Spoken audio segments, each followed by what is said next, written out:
La situation politique congolaise est actuellement très tendue et se manifeste sur plusieurs plans. Sur le plan diplomatique, les relations entre Kinshasa et Luanda se sont refroidies, révélant des divergences sur la gestion du conflit dans l'est du pays. Au niveau interne, le débat sur la révision de la Constitution divise la classe politique.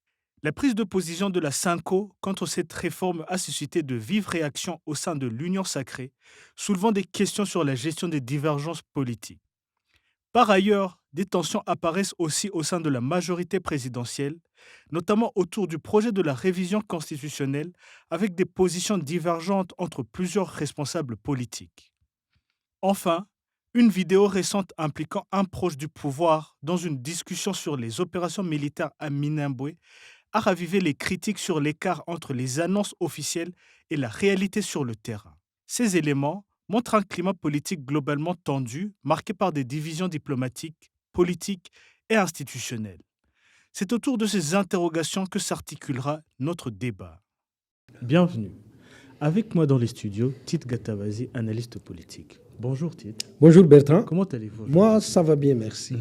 Tite, si nous essayons d'entrer directement au sujet du jour, avec la crise qui secoue l'Est de la République démocratique du Congo, nous avons vu observer le gouvernement de la RDC, entre autres le président Félix Tshisekedi, aller à gauche, à droite pour chercher des partenaires. On l'a vu effectuer des déplacements en Angola, à Luanda.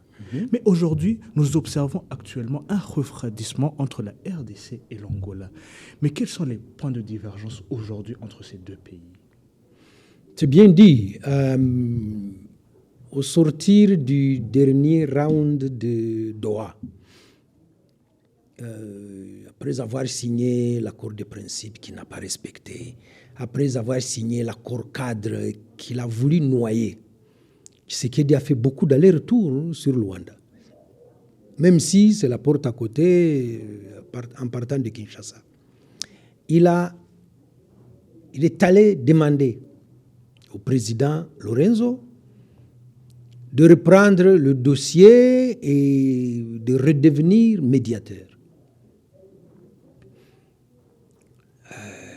C'était dans l'objectif à la fois de noyer Doha, de noyer l'initiative commune entre la SYNCO et les églises protestantes qui avaient fait une proposition de dialogue inclusif. Et donc, le président Tshisekedi va en Angola, essaie de convaincre le président Lorenzo, qui était en fin de mandat à l'Union africaine, et ce dernier accepte. Il prend langue avec, on va dire, toutes les catégories des Congolais. Les hommes politiques, les hommes d'église, la société civile, l'opposition. Il a même envoyé son ministre des Affaires étrangères chez Corneille Nangaa. Et donc, on a vu la dernière réunion qui s'est tenue à Lomé, le collège des médiateurs africains, où le président Lorenzo était invité. Et il a décliné l'invitation au motif qu'il reprochait à Tshisekedi le non-respect de ses engagements. La réunion se déroule sans l'Angola. Et là, il y a une révélation des Jeunes Afrique qui, visiblement, met Tshisekedi en porte-à-faux avec sa demande auprès du président angolais. Le président angolais, fort de son autorité, de son aura, a fait une proposition. Le dialogue, j'offre le cadre à Luanda. Il offre le timing. Il donne même le nombre de participants et les catégories des participants. Il propose même un calendrier. Que fait Tshisekedi? Tshisekedi le plante. Je n'en veux plus. Ah bon? Non, il faut que le dialogue, si dialogue il y a, vienne se passer à Kinshasa et conduit par Tshisekedi. En fait, en allant à Luanda, Tshisekedi savait très bien ce qu'il était en train de faire. Il voulait gagner du temps. Mais alors, Tite, hier partenaire, aujourd'hui en coup de froid. Oui. Peut-on dire qu'on est en train d'assister à une rupture d'anciens alliés? Peut-on dire qu'aujourd'hui, le gouvernement angolais n'a plus confiance en Félix Tshisekedi? En tout cas, c'est sur la place publique. Quelqu'un a dit que Tshisekedi ne réfléchissait pas aux conséquences de ses propos. Tshisekedi ne croit peut-être que tout lui est permis.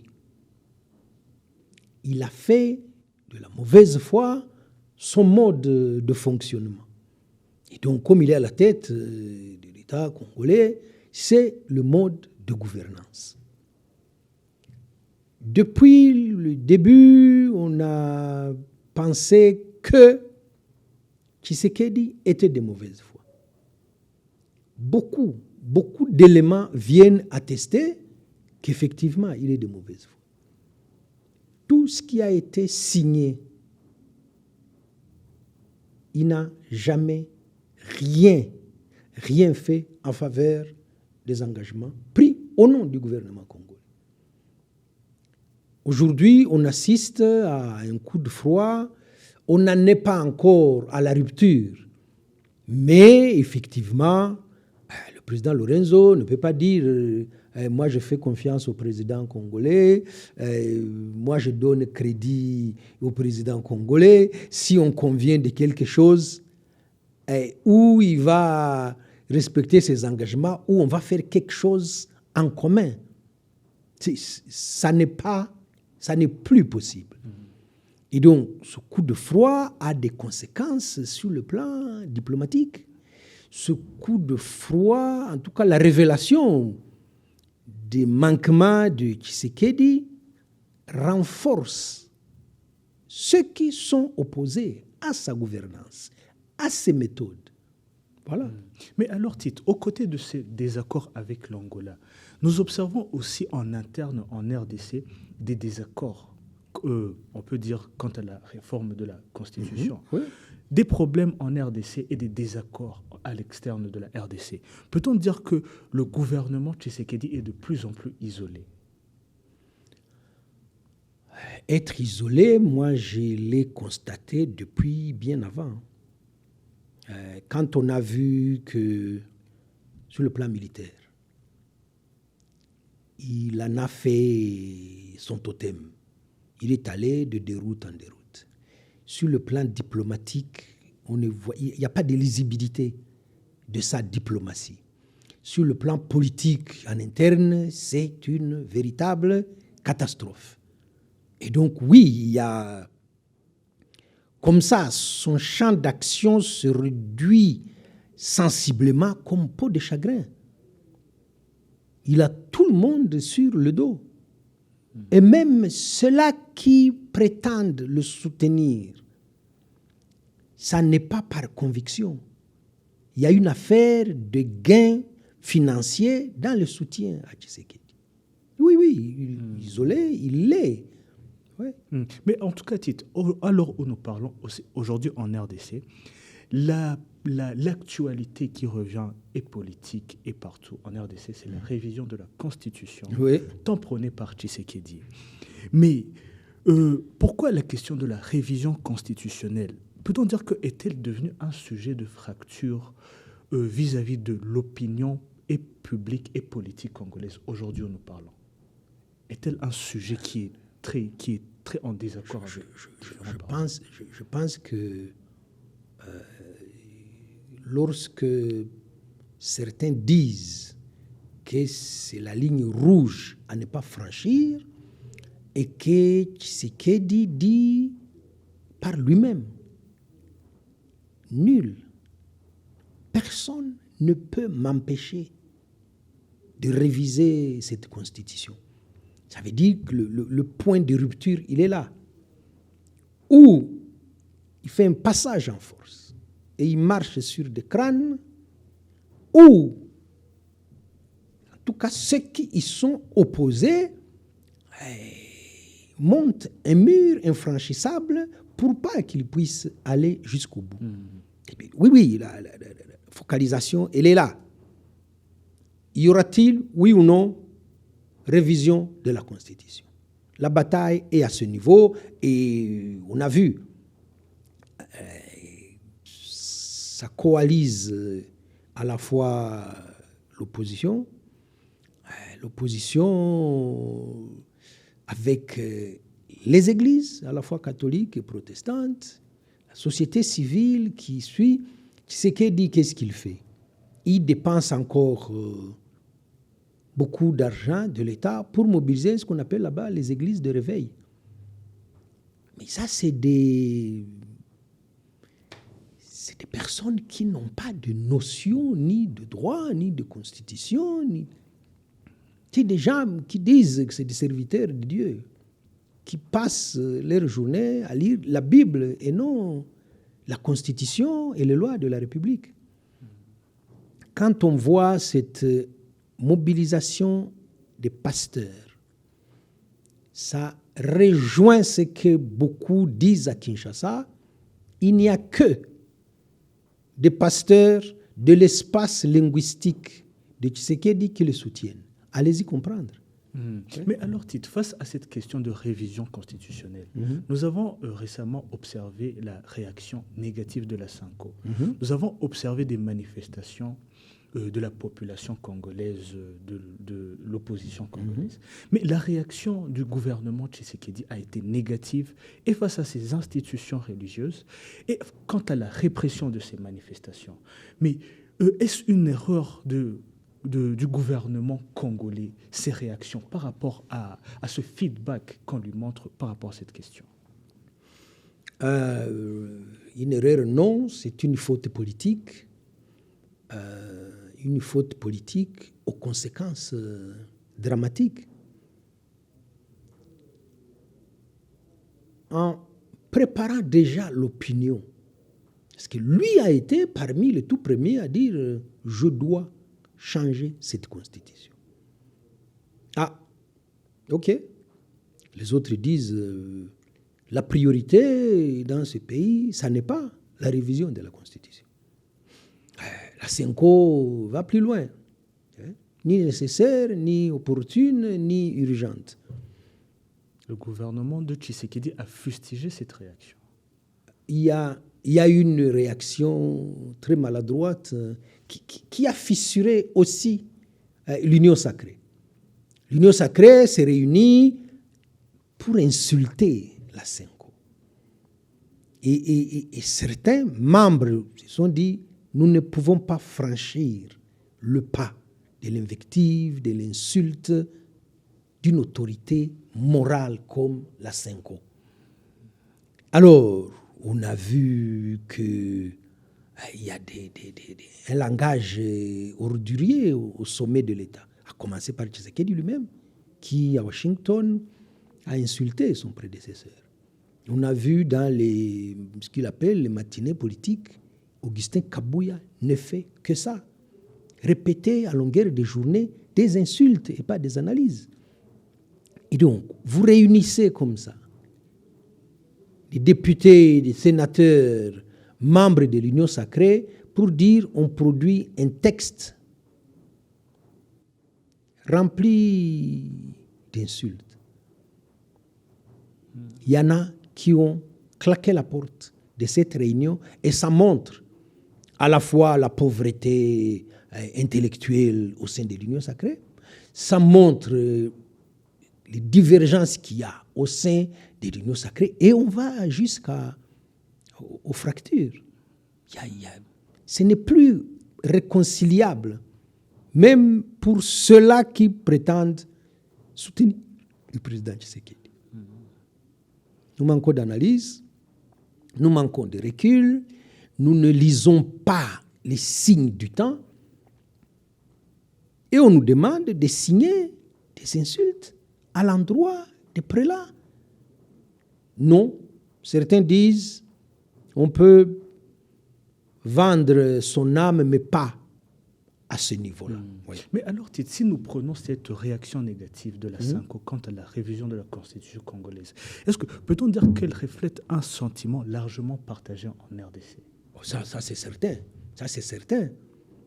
Ce qu'on ne dit pas à Tshisekedi, c'est que la population congolaise vit dans la misère. La population congolaise assiste. Parce que ça passe sur les réseaux sociaux. Le clan Tshisekedi s'est enrichi en un rien de temps. Et tous les Congolais le voient, le savent. Il y a un procès en Belgique pour des biens mal acquis. Pas contre les membres du gouvernement, pas contre la propre famille de Tshisekedi, sa femme et ses enfants. Les Congolais savent tout ça.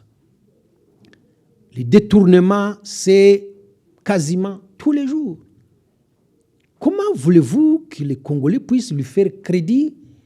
Il est au pouvoir depuis 2 mandats. Il n'a pas cessé de multiplier les promesses. Les artistes ont même sorti des chansons pour se moquer de lui. Fachi Béton a commis ici Congo-Allemagne. Il avait promis qu'il ferait du Congo l'Allemagne de l'Afrique. Mais dans les images, vous voyez, on montre des trous, on montre... Dans les débats, ça s'anime à Kinshasa. Ceux qui viennent soutenir la révision de la Constitution, on leur pose la question. En quoi ça va améliorer la vie quotidienne du citoyen congolais? Ah bon, ça, on ne sait pas, on ne nous l'a pas dit. Mais alors, Tite, d'un point de vue politique, nous avons, toujours en politique en RDC, nous avons observé le frère de l'ancien président de l'Assemblée nationale congolaise, Vital Kamerhe. Oui. Didier Kamerhe s'exprimait sur la situation actuelle de son frère, Vital Kamerhe. Oui. Mais qu'en est-il de la... Quelles sont les informations dont vous disposez à propos de cela? Didier Kamerhe dit publiquement que son frère ne participera pas à ce débat sur la Constitution. Mais ça se voyait depuis un certain temps. Kamerhe, c'est quand même une fracture entre lui et Tshisekedi. Directeur de cabinet, après Tshisekedi le met en prison, il le ramène, il en fait ministre. On va aux élections, il bataille, mais très dur pour accéder au perchoir. Il arrive au perchoir, on lui mène mais une guerre de tranchées jusqu'au point de démissionner. Et ça, c'est le camp Tshisekedi qui le fait. Il redevient simple député et il la boucle. Il se retranche chez lui, on débauche des cadres de son parti, il ne réagit pas. Et donc, quand commence ce fameux débat sur la révision, la modification ou le changement de constitution, ils ne savent même pas. Vital Kamerhe ne piffe pas un seul mot à propos. Et donc là, les informations disponibles, c'est qu'il est parti en France. Au moment où nous parlons, Vital Kamerhe se trouve en France. Il profite, dit-on, des vacances parlementaires pour aller faire un check-up. C'est quand même le droit élémentaire pour qu'on aille voir son médecin. Ça veut dire qu'il s'éloigne un peu de ce marigot quinois. Il prend le large parce que, objectivement, il ne peut pas soutenir Tshisekedi. Objectivement, l'union sacrée, ce n'est plus sa tasse de thé. Et donc, je crois qu'il guette un peu ce qu'il adviendra de ce fameux dialogue où il aura quand même des choses à dire. Et en attendant, écoute, ouais. Mais alors, Tite, vous parlez de l'union sacrée. Vous avez aussi parlé de la réunion où des gens ne se sont pas entendus quant à la position avec la Sainte Cour. Mais aujourd'hui, peut-on dire que l'union sacrée, parti présidentiel en RDC, constitue en ce moment une vraie coalition politique solide? Ah non, ça n'a rien de solide. Ça part en vrille à l'union sacrée. Je parlais de Caméré dont le silence interroge. Ça dit quelque chose, le silence en politique. On a vu Bahati Lukwebo qui a vacillé, qui a ravalé son chapeau après avoir dit les Congolais n'ont pas de problème de texte, ils ont des problèmes des animateurs des institutions. Entre Augustin Kabouya qui gère l'UDPS et professeur Mbata qui gère l'Union sacrée, ça se tire entre les pattes. Le présidium de l'Union sacrée est absent du débat. Et donc, même au sein de l'Union sacrée, on ne peut pas oser dire qu'il y a une position mûrement réfléchie et qu'il y a une proposition de l'Union sacrée. Non, non, pas du tout. La réunion dont on parlait a fini en queue de poisson, oui. Si vous nous permettez de revenir sur la situation sécuritaire, nous parlions récemment des événements à Minembwe. Mais aujourd'hui, nous constatons un décalage entre les annonces triomphalistes des forces coalisées de la RDC et des témoignages de pertes importantes sur le terrain. Nous avons récemment aussi vu une vidéo sur les réseaux sociaux d'un communicateur de Félix Tshisekedi du nom de Jean-Claude Moubenga qui s'entretenait avec un proche d'un soldat tombé sur le front. Oui. Mais qu'en est-il de la situation? Qu'est-ce qui se passe réellement sur le terrain à Minembwe? Les nouvelles qui remontent de Minembwe font état d'une nouvelle déroute de la coalition FARDC, FDLR, Wazalendo, les mercenaires et un contingent important de Burundais. Mais le gouvernement congolais se dit triomphaliste. Pour lui, il est... Oui, ils avaient annoncé qu'ils contrôlaient Minembwe avant de se raviser. Les faits attestent qu'il y a eu beaucoup de pertes du côté de cette coalition. Le voyage précipité du président Ndayishimiye à Kinshasa a un lien direct avec la déroute de Minembwe. Donc, ils ont perdu beaucoup d'hommes. Ils ont perdu le blocus de Minembwe. Je lisais sur des papiers ceux-là qui disent qu'ils sont bien informés. Tshisekedi voulait faire de contrôle de Minembwe l'ossature de son discours du 30 juin. Là, c'est raté. Mais nous avons aussi vu une vidéo d'un proche d'un soldat tombé sur le terrain. Jean-Claude Moubenga, aussi prétentieux soit-il, fait partie de ceux qui disent être des communicateurs du chef de l'État. Cette fonction n'existe qu'en République démocratique du Congo. Okay.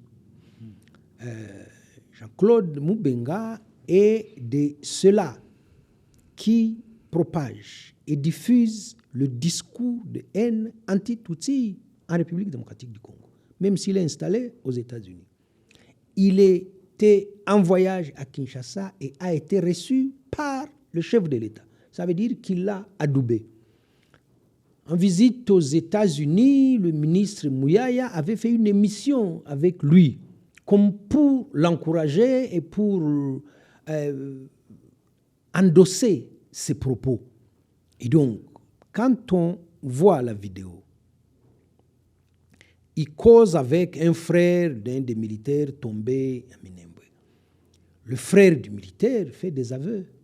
On apprend des choses. Nos militaires étaient mal encadrés, ils n'avaient pas de renfort, ils n'avaient pas de couverture aérienne, ils n'avaient pas à manger. Ils vivent dans des conditions très difficiles et ils étaient quasi abandonnés. C'est ce que dit le frère du militaire. Et quand on lui demande, mais comment vous... J'ai discuté avec mon frère avant qu'il ne tombe sur le front. Avez-vous récupéré la dépouille? Non, on ne peut pas. On ne sait pas où se trouve le commandement, on ne sait pas où se trouvent les chefs, on ne sait pas. Mais Bertrand, ça, ce n'est pas nouveau. Depuis 3 ans et demi, qu'il y a la guerre à l'est du Congo. On avait entendu d'autres audios des militaires. Pendant 4 jours, on n'a rien à manger.